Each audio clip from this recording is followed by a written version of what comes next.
Welcome to the Toilet Paper Diaries. Today we're going to be talking about the 8 battlegrounds of democracy. The 8 things that it doesn't matter who's in power, who's challenging, always come up as the key battlegrounds that you need to win an election. All that and more in this episode of the Toilet Paper Diaries.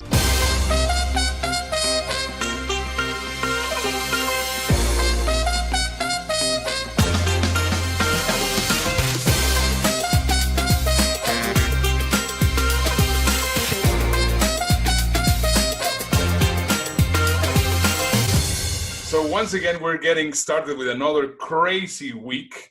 But before we go into all the craziness, I just also want to let everybody know that we just got the first 50,000 views on the Toilet Paper Diaries. Isn't that awesome? Yay! 50,000 people sat there going, why are they still talking and why are they still in lockdown? That's great though, really exciting. And well done to you, Ernesto. And to you and me and our lack of Netflix, which is why we're still doing the show. Exactly, and that's also very exciting. And that reminds me of one big celebrity, which also, I mean, she actually was featured in one of our shows long time ago, Drew Barrymore. She started with her TV show, and I think we were correct. I mean, we predicted already that this was going to happen, that, you know, stars are not getting work in television. I mean, there's Cubly, I think it is, that they're doing 10-minute series, but you know, the talk show hosts and whatever, some of them don't have shows and they're not getting work. So what do they do? They start their own show. What's the name of that guy? John is married to Emily Blunt, who was in The Office, who was in the Jack Ryan movies. But Jack Ryan TV shows. He's a really nice guy. He's in that Quiet Place movie. He wrote it. John Krasinski. Yeah. Did that show. Do you remember what it's called? Yeah, Some Good News. Right, Some Good News. So he did 2 episodes, as far as I know, and they were both amazing episodes, really cool, which is easy if you're Rolodex as everybody in Hollywood, who you can call up and say, I'm really bored, should we Zoom together? So he did that show, and apparently it got bought up by one of the big TV networks. And what's happened since then? I've not seen it. Have you? No idea. But Drew, I think Drew has done a great job, because she started her show very similar to us in YouTube. And then she started going through local television. And I think it's great. We have this short clip where she is getting the show started with Adam Sandler. Let's have a look.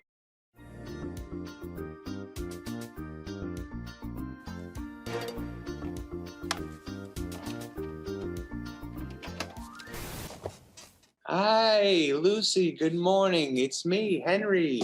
We are on, I think, about our 5,000th date together. It's been great. I want to catch you up. You have a thing called amnesia, and I am your husband. We have a daughter. She's about 40 now or something like that. What? I know, it's bananas, but I'm not done yet. It's 2020, and we're also in the middle of a pandemic, which is a terrible thing. Baseball games are now being played in front of cardboard people. Sounds kind of like you're making this up. Oh, yes. If the room you're in right now smells a bit like farts, that was you. It does kind of smell like farts in here. Are you sure that wasn't you?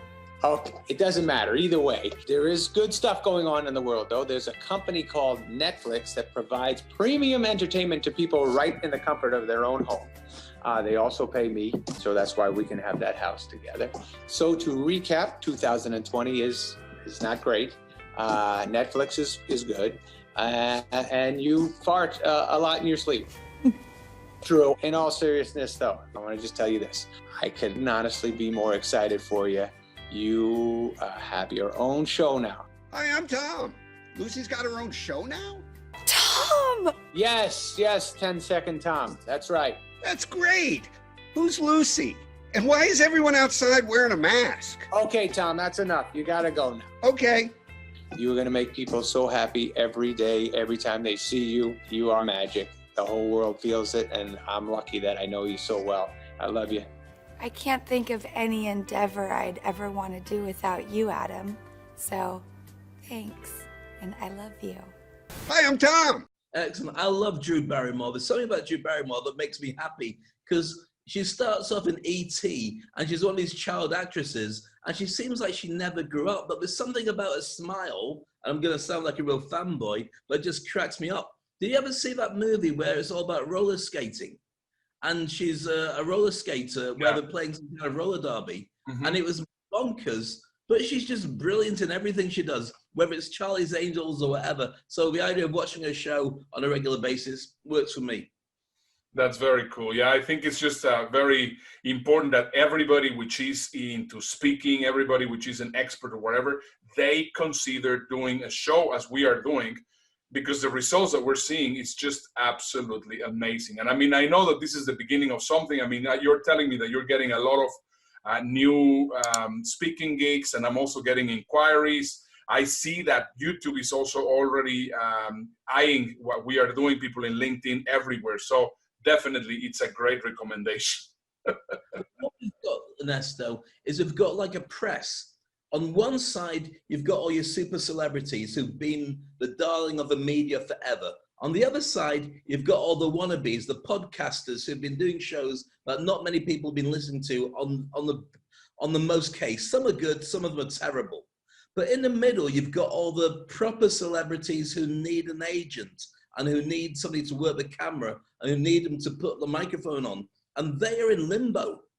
So a few of them will get their act together and start jumping into that void. But what's going to happen is, as no new movies get made, no new TV shows get made, a lot of the podcasters are going to start catching up with them as well. And so I think what you're going to find is some influencers will work out how to do TV, some won't. Some celebrities who have a sense of humor and have the ability to do the tech side will step up and they'll start getting their own show as well. But you'll end up with a massive amount of great quality, individually tailored shows. And I think that what that's going to do is really put in peril your established TV networks, because they'll all be on YouTube. Yeah. And if they're on YouTube, people won't bother turning on and paying a subscription for cable TV or whatever it is, because if you and I want to say bad words, for instance, and I mean, I don't know any bad words, but we can say bad words on the show, we're not going to get taken off a network because we're not on a network. So bottoms to everybody, we can do what we want. And I think that that's an angle that's really going to start playing with YouTube. Doesn't have that kind of coverage in that it stops you being a bad boy or a bad girl. And I think it's going to be a really interesting dilemma when we come out of everything, if we ever come out of it, to see who's survived, who's filled in the gap, and who's just disappeared into obscurity. If you need an audience around you and a film crew and actors, you are stuffed right now, my friend. Yeah, it is really fantastic how things are going, and I definitely recommend that you look. I can't hear, Ernesto, I can't hear you. Guys, will you just shut up? I can't hear my colleague Ernesto speak because of you wannabes trying to interrupt the show. Just stop talking.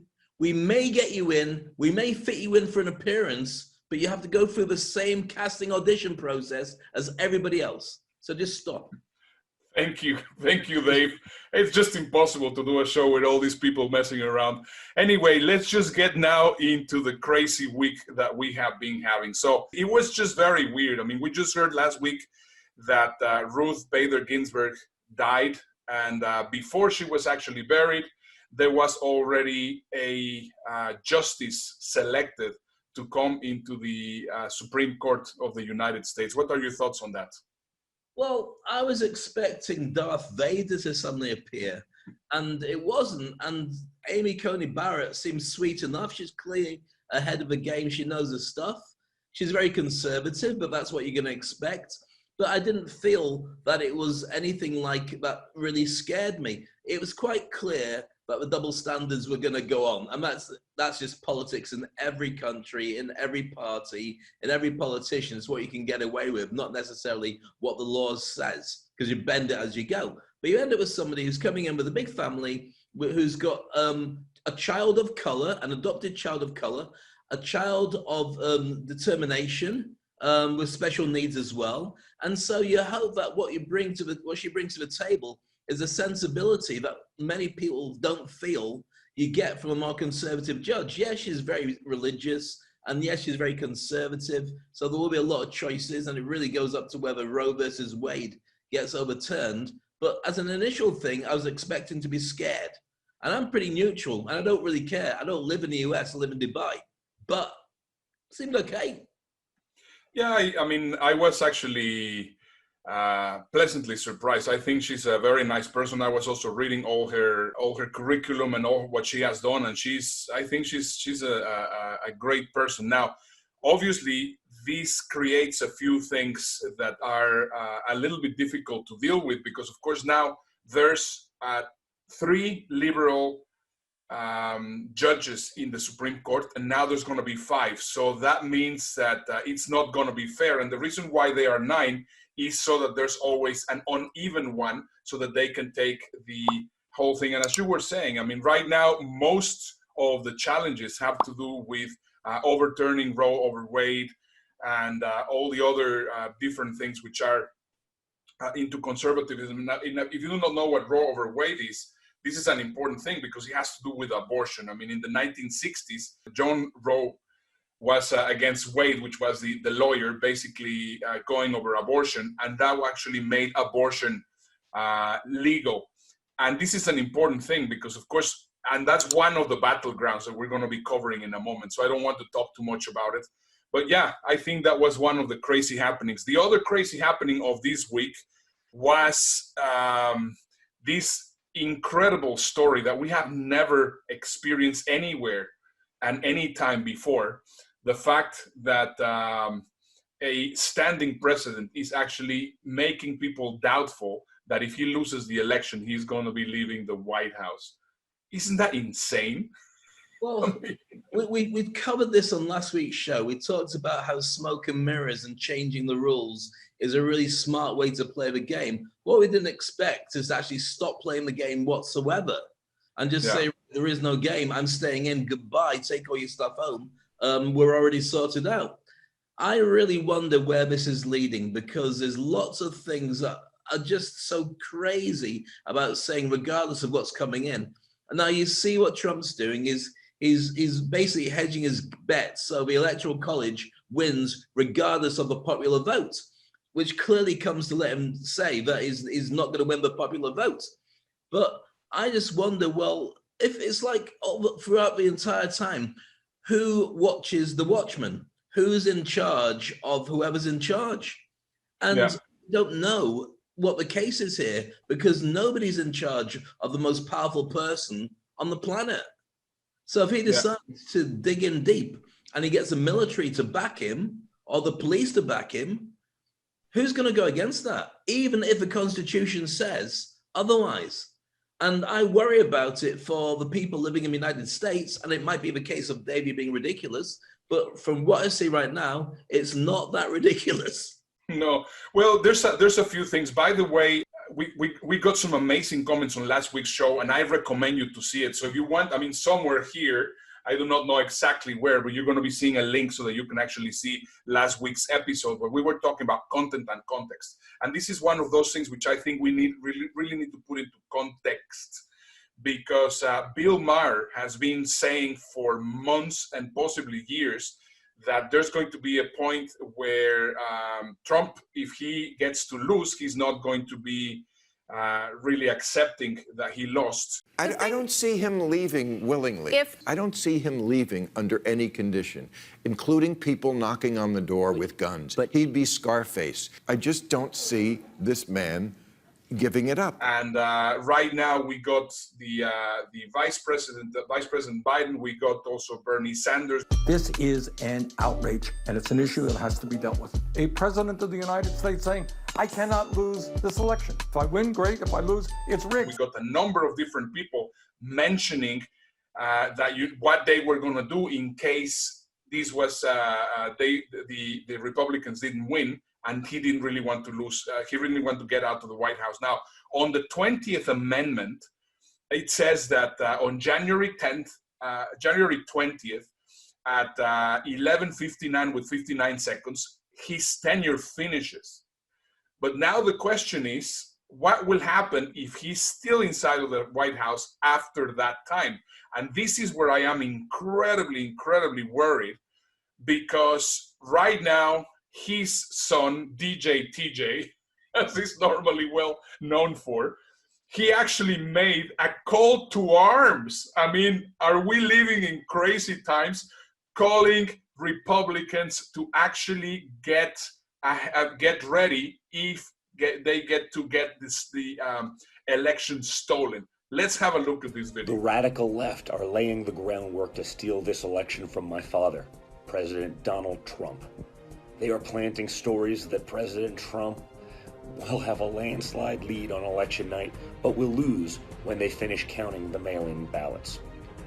Their plan is to add millions of fraudulent ballots that can cancel your vote and overturn the election. We cannot let that happen. We need every able-bodied man, woman to join Army for Trump's election security operation at defendyourballot.com. We need you to help us watch them, not just on election day, but also during early voting and at the counting boards. President Trump is going to win. Don't let them steal it. Go to defendyourballot.com and enlist today.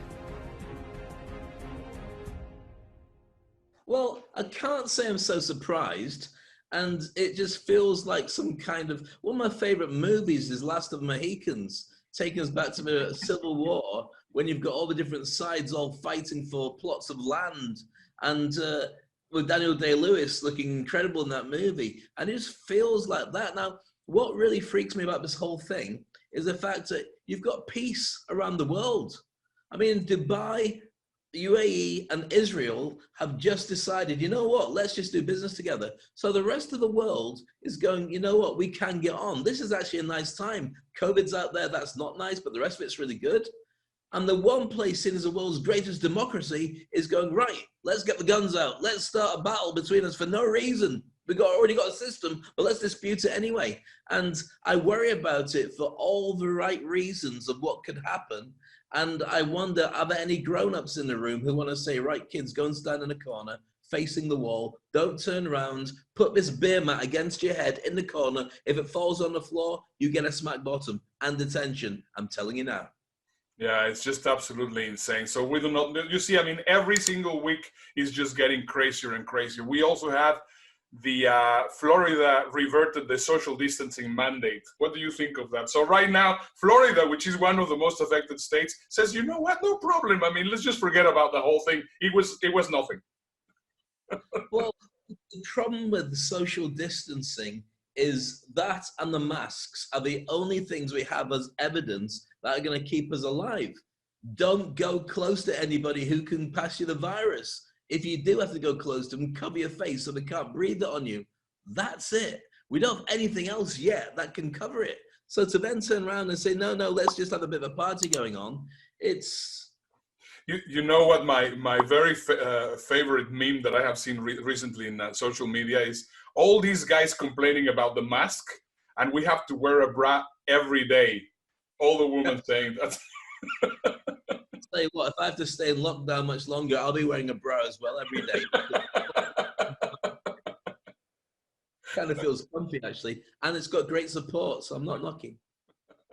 Yeah, that might be another of the crazy things. So yeah, those are the crazy things. Do you have any other crazy things that happened on this week, Dave?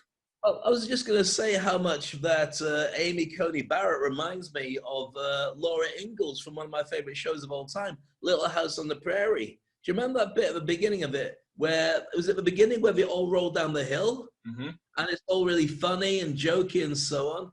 If this was nowadays, somebody would get sued for that.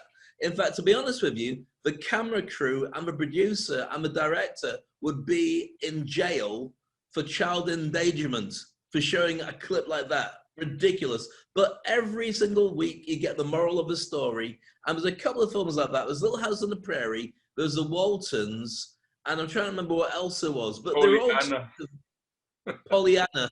Well, there you go. So I was taking a Mickey, but I wish her the very best. If she gets through, then great. Amy Coney Barrett. Right. One of the things is the political debates have just been on, and there's loads and loads I want to say, but I don't really want to say it until I've digested it properly. Yeah, I think it's very interesting.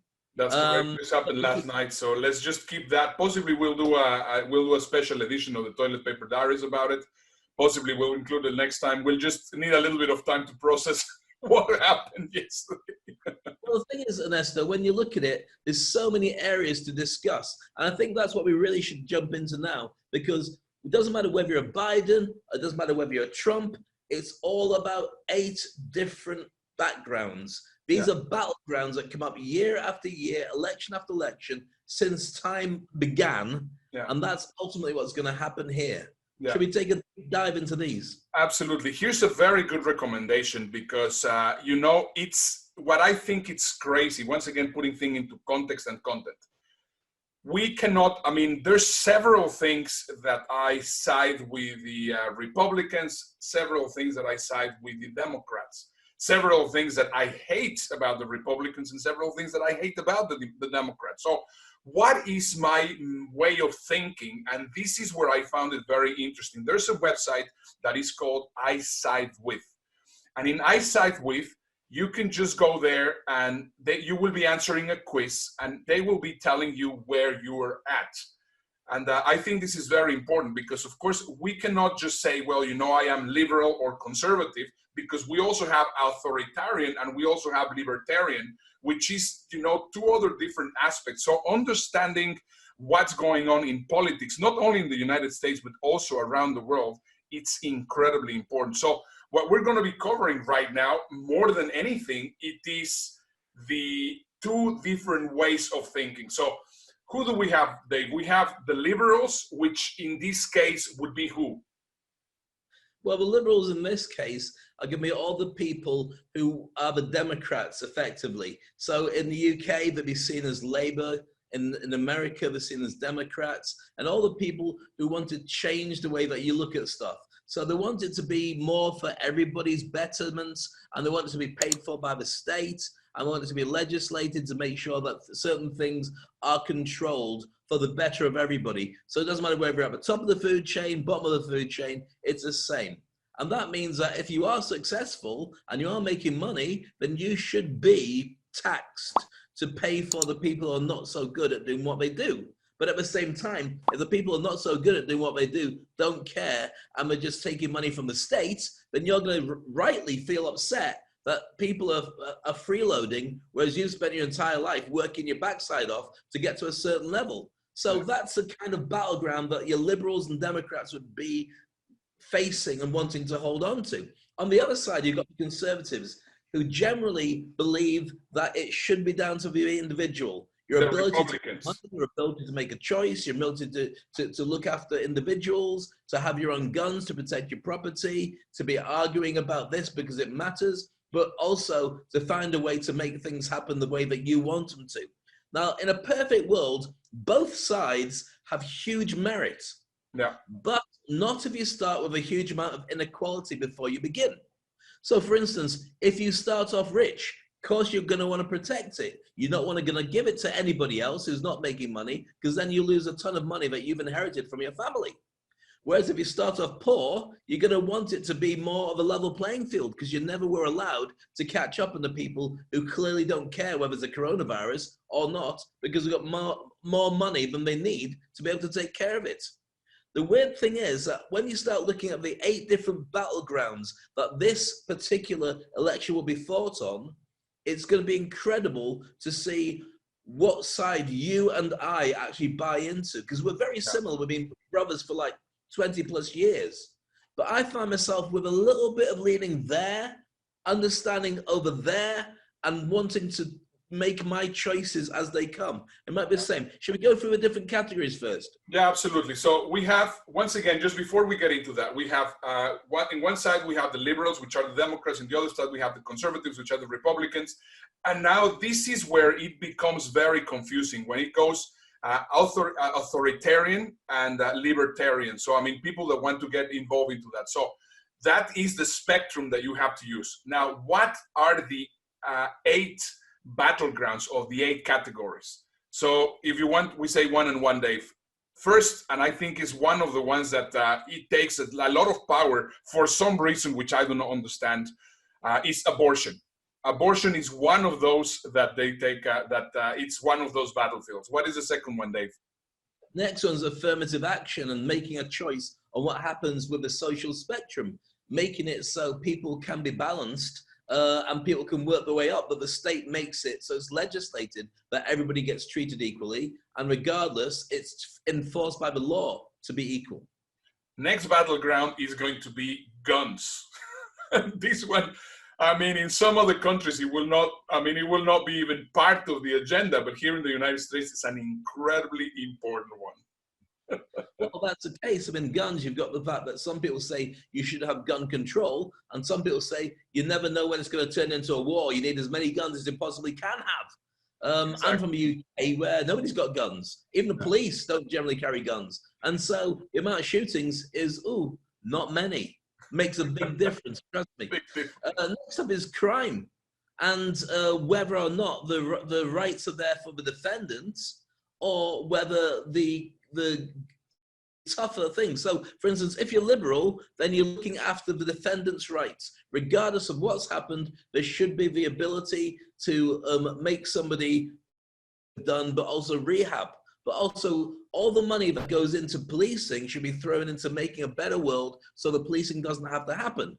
Whereas if you're on the conservative side, you say make it tougher, make the laws tougher, get the police out there, and let them clamp down heavier on the law breakers. So those are the two different sides. What's next? So we covered now the social aspect, and now I think it's important that we go into the economic aspect. So into the economic aspect, the first battleground is going to be taxes, which right now I think is very interesting, because we were reading in the New York Times that the sitting presidents suddenly got their tax returns out, and apparently they are nothing like what he says they are. Well, here's the thing, and it's really interesting to see, because what you have is you've got the liberals saying, yeah, you should tax the rich. You've got the conservatives saying basically whatever Trump does is great because he's changing the game and getting rid of all the rot. But then you've got the tax returns of Trump being made public, saying he's never paid any. He's saying I'm paying tons. The evidence says he's not paying at all. $750 in taxes. $750, which is less than a per person's rent. So he's just getting away with it by saying basically that he doesn't make any money. Now the thing is, it's damned if you do, damned if you don't. If he doesn't pay tax, he doesn't care about contributing to his part of society. And that will be the thing that the Democrats pick up on. So for instance, in 2012, Trump turned around and had to go to Obama for the fact that he only paid 20.5% of his earnings as tax. He said, what's all that? You can't talk it unless you actually do walk it as well. You should be paying a load more. But in that year, he paid, I don't even think he paid during that year himself. So you've got that kind of thing. But at the same time, you're going to have people turn around saying, no, but he's smart. If he can work it so he doesn't have to pay, then that's really good. We should take a leaf out of that book, and that's how it should be played. Yeah. The challenge is he shouldn't be allowed to if he's the president of the United States of America. He is the one person that everybody watches. Because do you know what you can go to prison for? If you don't pay $1,000 in your tax bill, you can be incarcerated for that. Now, it's very likely that Trump's already existing bill, according to what New York Times is saying, is about $400 million. Now, if he loses his case when it comes to actually looking at the tax things and he gets fined on it, he'll get another 100. So that means he's going to have $500 million in debt. Yeah, he's got to pay. If you break it all down, then the money from The Apprentice helped him. The money from his properties was offset to make him take a loss. And I think what it came down to, which is incredibly interesting, is that he wanted to be able to offset his debts by running for president, but I don't think he intended to get president. He just wanted to boost his notoriety and get more people to buy into him as a figure. As soon as he's in president, he's in stuck. So everybody gets to see what really happened. And I don't think he really wanted that, because it makes no sense to run to expose yourself unless you're hoping you can do enough foreign deals to be able to pay off your debts, And then you've got the argument about he's using America as a customer base. Yeah. So that's the arguments. And again, we try and stay neutral. This is what I'm reading in the New York Times. That's their argument. But you've got the other side defending Trump, saying ultimately it doesn't matter what's happening in his personal life. Let's look at his record for the American people. Yeah. And this is exactly, once again, context and content. Once again, for us, that is what you need to figure out. I mean, if you see that he's not paying taxes, that he's not doing all these kinds of things, that's a fact. This is just something which is already there. How is it going to be interpreted by those people which are, the very conservative ones, all these kind of things? And it's just insane what's going to be happening. And this is, of course, something for us to cover. But let's just don't get out of topic, and let's just go into the next category. Let's get out of topic, but no, let's finish. Well, the thing is, I mean, we are in taxes, but we want to talk about what's happening with the... We couldn't talk about taxes without talking about Trump's taxes. That's 100% true. But other battleground is about spending. What do you spend the money on when you get the taxes in? Do you spend it on social programs to make America a better place, or your country a better place, to balance it up, to put a safety net on the people, to educate them as well so that the rich are balanced up and anybody can make it to a higher level? That's what the liberals and Democrats would say. Or do you say, no, don't spend it. Those people who have it should look after it, and everybody else should find their own way to the top. But you can spend on military because we've got to protect the country. Those are the two battlegrounds for spending. Next up, it's going to be regulation, which some people say, well, we're in favor of making sure that everything is done correctly and this is all regulated. And the conservatives, on the other hand, are pretty much against having the regulation. So that is basically the seventh battleground, which takes us to the eighth battleground. Regulation is you can argue on a hypothetical situation when there's no war going on, whether you need to have that whether you need to have things that are put in and things that are not put in. But when you've got a virus, you've got a choice. Do we regulate that people have to stay safe and keep other people safe, or do we not regulate? Because it's the greater good, not the personal freedoms, that surely should be deciding what happens in a country. And being based in Dubai, the government don't mess about. To say, if you have a party in your house or in a restaurant, when we've told you you can't, you're going to prison because you're endangering other people. And that's going to cost us a fortune to look after and cost you a fortune. So everybody is involved in it. We're going to make an example of you. And that's what we did recently. And I got to say, I buy into that, because anybody who's stupid enough to risk other people's lives just because they want to have a bit of a jolly, that's what happens. My parents are all, they live in Leeds, and Leeds is back down in lockdown in the UK because of young people saying, we're over it now, let's go and have a party. And suddenly the spike has gone right up again, and the government have forced people to get back to 6 people at a time in any kind of gathering. Exactly. So that leaves the final point, which is military.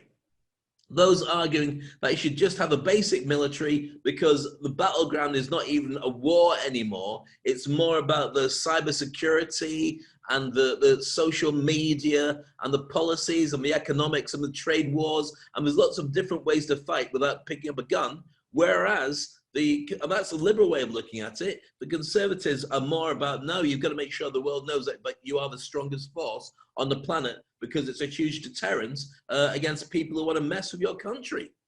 Now, here's the thing for Ernesto.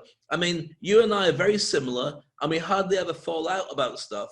But when I look at that long list, I find myself as a person who is in lockdown, having to find a way to feed my family, regardless of everything. There's no job, no safety net, no handouts.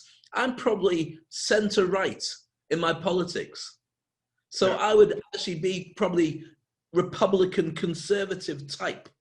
In the fact I believe that you should do your own thing. But I also believe you should be paying money for the people who can't do it themselves. And should make their way much easier because you've got plenty of it. So hand it out. Yeah, I'm a little bit more of a social democrat. More than anything, I tend to agree a lot more with the Democrats, with the liberals. So let's go over each and every one of the topics that you were saying, well, on this election specifically, but in reality, they have been since the times of of Kennedy, or possibly even further. This has been the 8 specific battlegrounds that every single candidate here to become president has to convince the most people so that they vote for him or her. So we started with abortion. So the liberals are going to be pro-choice, which means, government, don't mess around with my body. I take the decisions with my body. And then we have the conservatives, which are pro-life. No, abortion is not correct.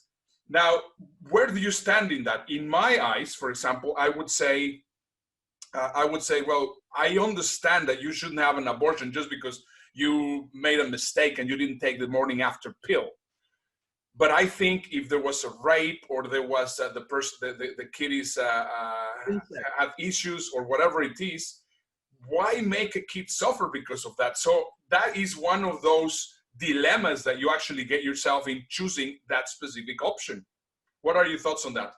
I feel kind of the same way, Ernesto. I mean, I think that bringing a child into the world, as you and I have done, is a huge undertaking. Some people can't do it.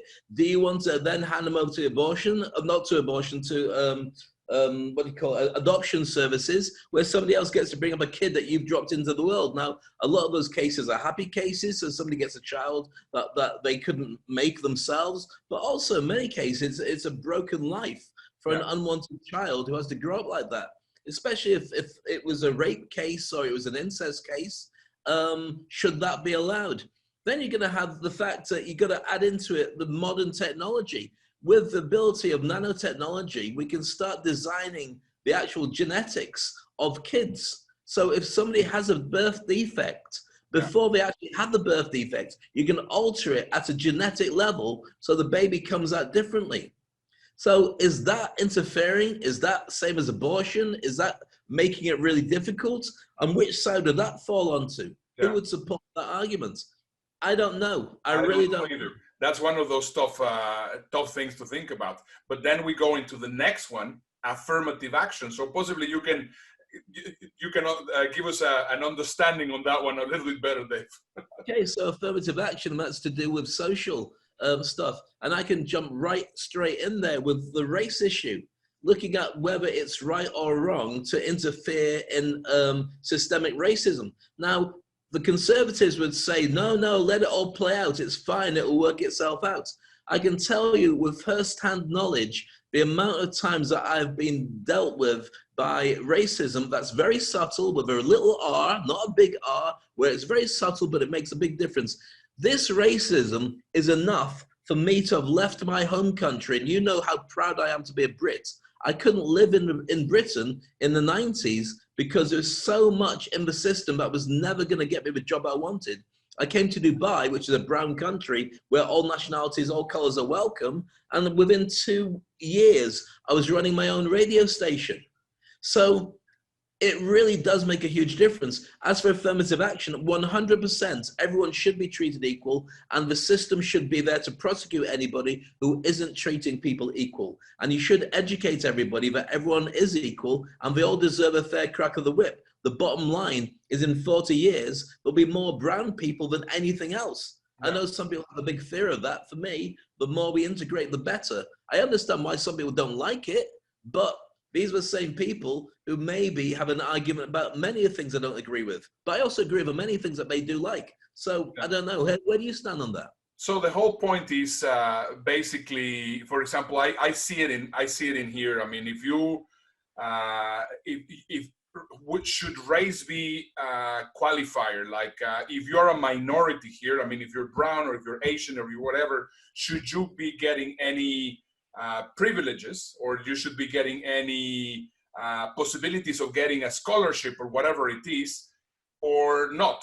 And I mean, I would say I am in favor that the minorities do get some more support, because there's too much white privilege. And this is where you start, well, where do you actually fit on that one?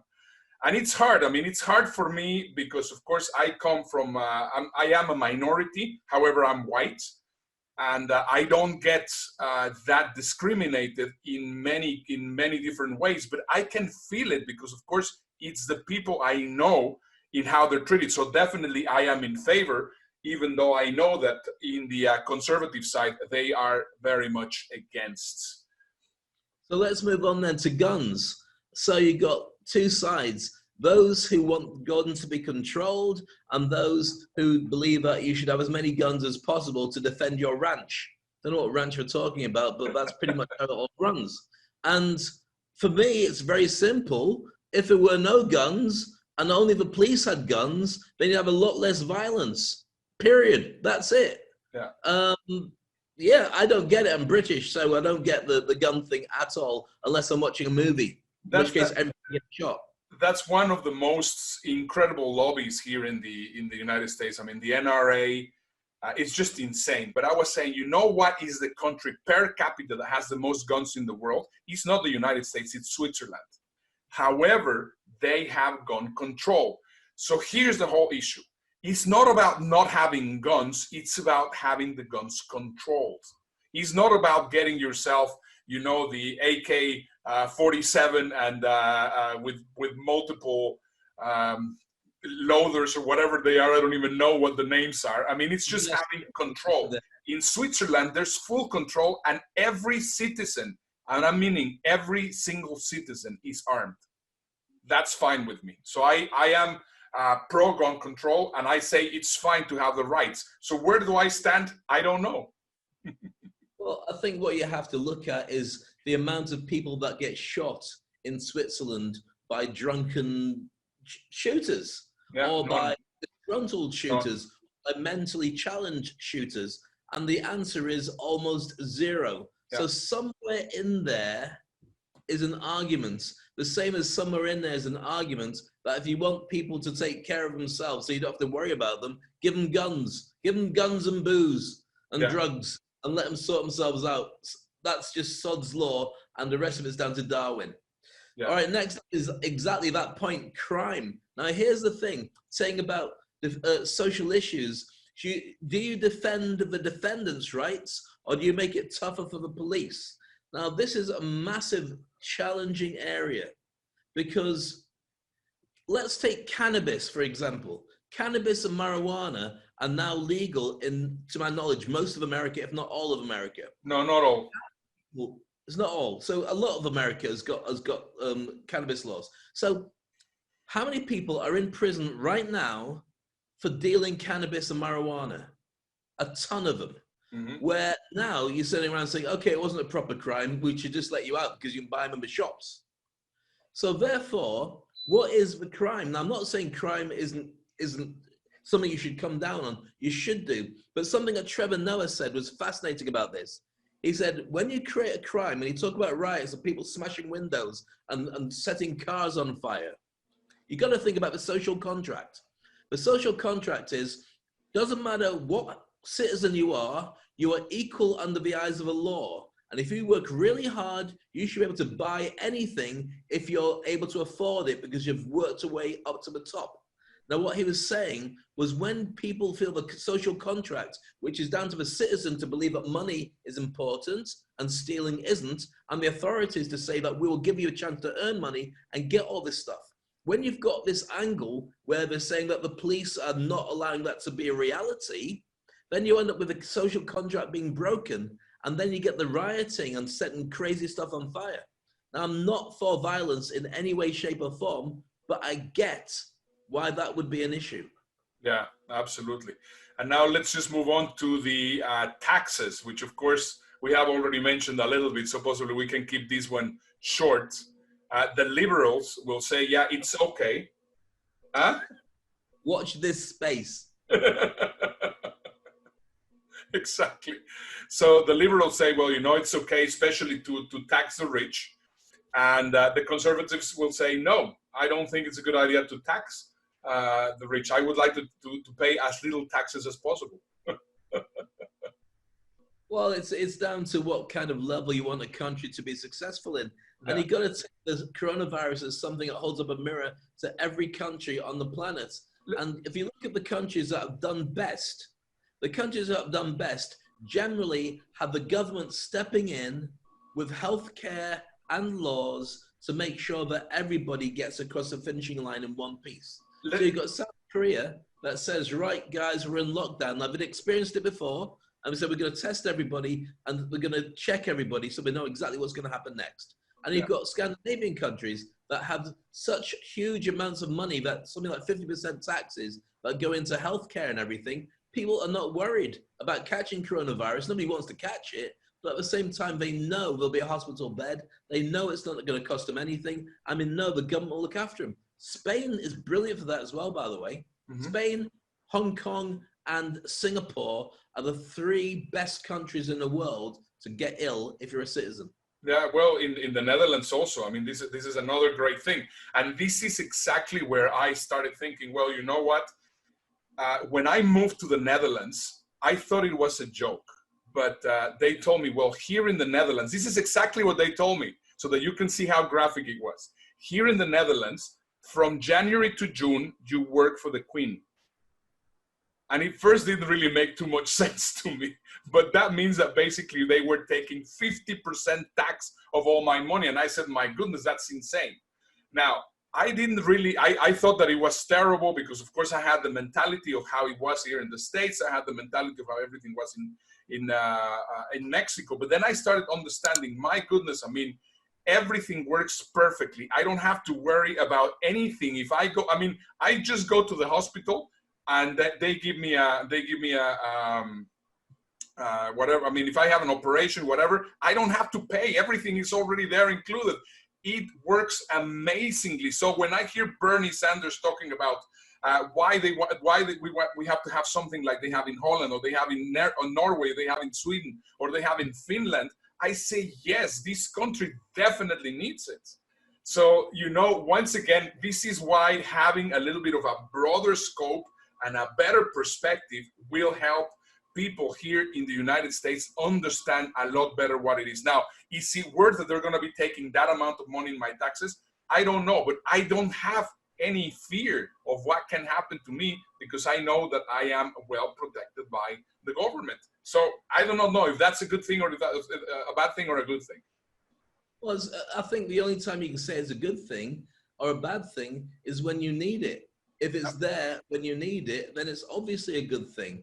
And I think that we're going to see a massive change across the board, especially in healthcare, because telemedicine is going to be a fascinating game changer. When you don't go to a doctor's clinic, it means you don't get charged a fortune for walking in the building. It means you can do it all on Zoom and the doctor's there.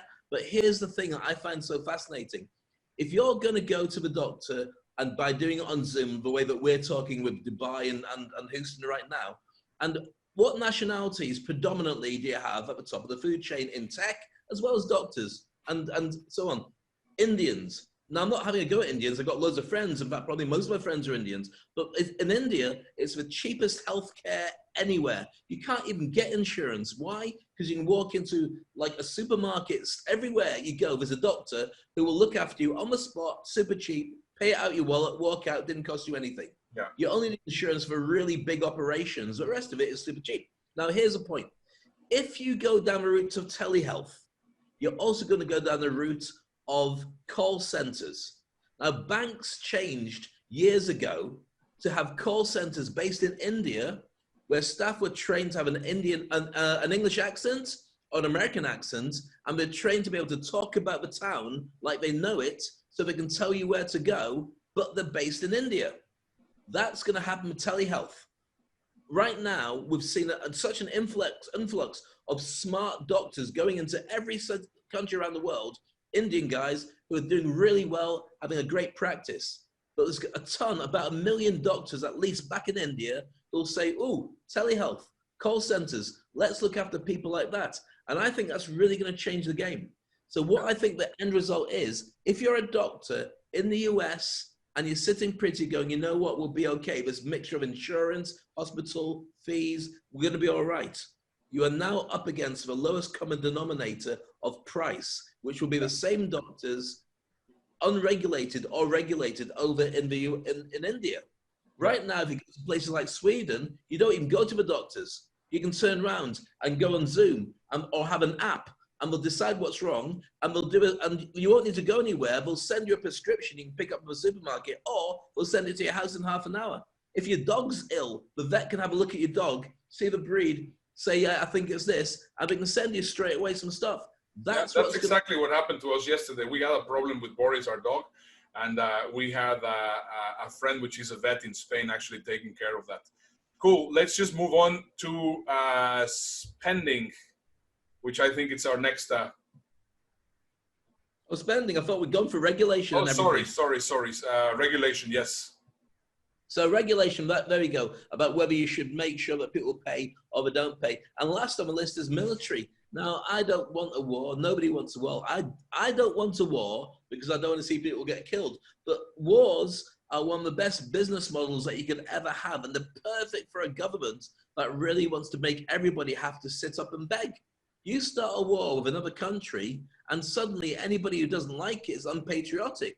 What you do is you get rid of all the old machinery, all the old guns, all the old tanks, all the old planes. You have a carte blanche to write out a check to get new stuff put in and all the lucrative contracts that comes with that. You've got a brand new military, you made a lot of money off the top of it. And therefore, war makes sense as a business model.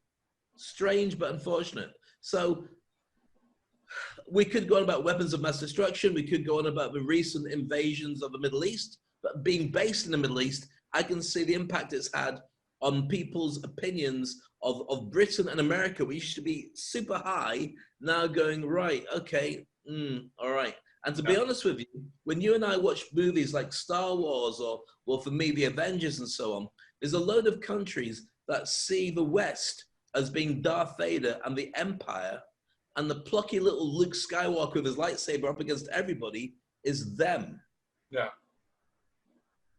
Yeah, it is very weird, and I think it is sad to see how it is. But there are issues. Those are the 8 issues that we have. They has been going on for a number of years. Now, here's the important thing, and I think this is the reason why Dave and I thought it would be a very good idea to actually be addressing this here on the Toilet Paper Diaries. I mean, we can disagree, and we can agree to disagree, and that you can have your options, and I can have my different ways of points of thinking and whatever. But the important thing is we can get along. I mean, it's not about being enemies. And this is what it has boiled down to. I mean, at the very end, this is what we're seeing. We're seeing people becoming enemies. Oh my goodness, you're a Republican. I cannot talk to you. You're an asshole. You're a horrible person. I don't want to talk to you.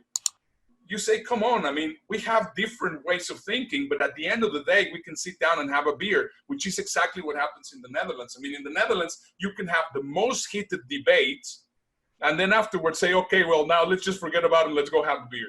And that's exactly the kind of attitude we need to have. We don't have to get DJ TJ to say, well, I want everybody to get in arms. Because what happens is that there's so many people that they're going to take everything seriously. And there's so many people that have arms. If you see some of the videos from some of the Trump supporters, which are really getting in arms and doing all these things, that is not good for anybody. And that's what we need to be very, very careful of. Don't you agree, Dave? You said something really important there. You always say stuff that's really important, but one thing that really hit me about what you said about Holland. In Holland, you can have these really heated arguments, but afterwards you turn around and say, look, it doesn't matter. It's your round next. You get the beer in. Why can you do that? Because you have the luxury of knowing that whether you're on the right or the center or the left, you've got healthcare. Mm-hmm. You've got a safety net that will guarantee you're going to be okay anyway. So you can have hypothetical arguments. If you haven't got that, then every single argument really is valid because it could be life or death depending on who gets voted in. Yeah. Dave, it's been super, super interesting conversation. And we would like you guys to let us know what you think. Give us some comments here, give us some likes, give us some dislikes. Because, I just recently found that actually getting some dislikes from people actually help whatever show you're having. Because, of course, it's not that you have to like the quality of the video, but you're disliking what we are saying or liking what we are saying. And that is just starting the conversation. So give us a like, give us a dislike, subscribe to us. Make sure that you keep on watching the Toilet Paper Diaries. But guess what? We are out of time. It's amazing how fast these shows go. Flies past, but that's because we're having fun, and hopefully everybody does as well. And for the first time ever, we've kind of revealed our own political allegiances. And you know what? You're slightly left, I'm slightly right, but we meet in the middle, and neither of us buys into all the stuff that we're seeing on the TV. So somewhere there are lots of people who just go, can it please stop? So whatever happens in the elections in the US or any other country, I just want it to be done so we can go back to a normal life for at least another 4 years. We'll see. And think context instead of content, because even though we might disagree, we can still be friends. And that, for me, I think it's the most important message that we can actually deliver on this show. Let's just say bye-bye to everybody and see you either in a new short flash from the Toilet Paper Diaries talking about the debate or next week. Bye-bye. Absolutely. Take care and watch out for the asteroid. Bye-bye.